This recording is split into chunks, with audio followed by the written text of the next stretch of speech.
quer saber a sua opinião, porque o ministro Gilmar Mendes, lá do STF, rebateu duramente ontem a proposta de emenda à Constituição, aquela PEC que limita as decisões individuais da Corte, aprovada lá na quarta-feira pelo Senado.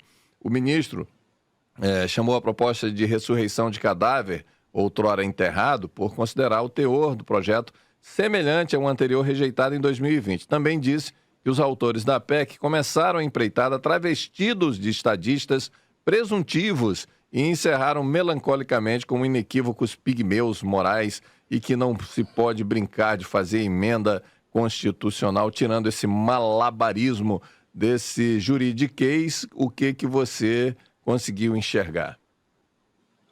Pigmeus morais. Que expressão mais infeliz que ele foi usar, né? Pelo amor de Deus.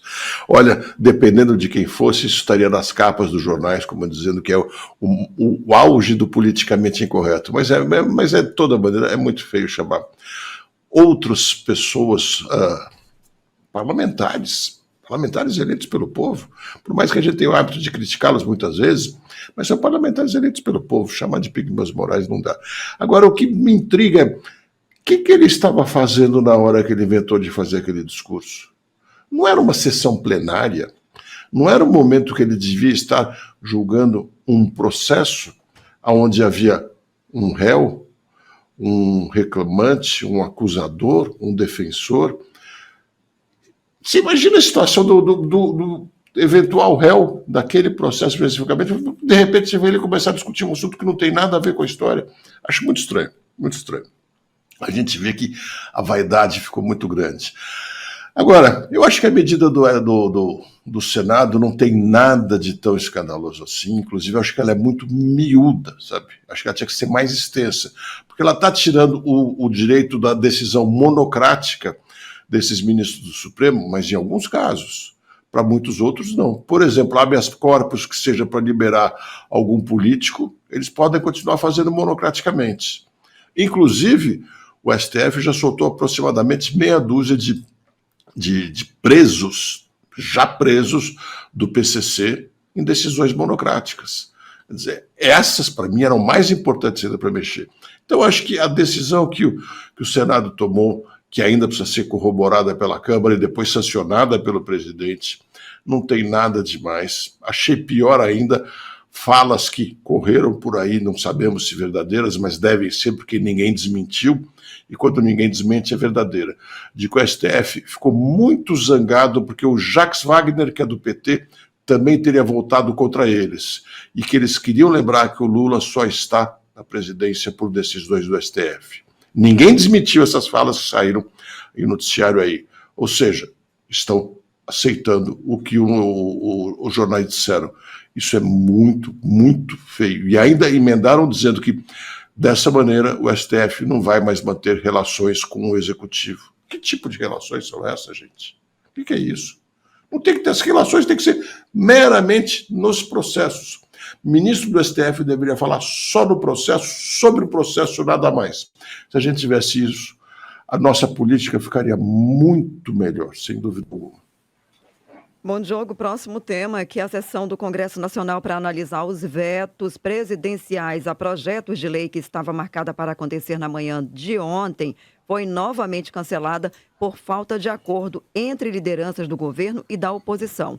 O impasse tem sido recorrente e a análise dos 34 vetos pendentes tenha sido prevista inicialmente para o dia 9 de dezembro, mas também foi adiada pela falta de consenso. Tua análise sobre essa situação toda. Você deve lembrar que a gente já falou aqui, né, que em política as reuniões só acontecem quando já está tudo resolvido. As reuniões são só para informar a gente, né? Aqui é um caso típico disso. Quer dizer, eles cancelaram a sessão que analisaria e votaria os vetos. Mas como não houve acordo, ou seja, ainda não fizeram o pré-voto, ainda não decidiram, então eles não vão colocar em votação. Mas parece que vai ser na terça-feira que eles vão colocar, até porque, se não me engano, é dia 9 de dezembro o limite do prazo para eles tomarem essas decisões. Caso eles não vetem, não cancelem os vetos presidenciais, eles passam a valer em definitivo a partir do dia 9 de dezembro. Então é só um adiamento, pequenos ajustes entre governistas e não governistas, aquela questão de cargos, não cargos, vamos definir quem vai ficar na FUNASA ou não. A FUNASA, por sinal, bilionária, mas é essa decisão que eles vão tomar, que talvez nem nos contem como que eles fizeram os acertos dele, e na terça-feira tudo indica que eles vão acabar votando.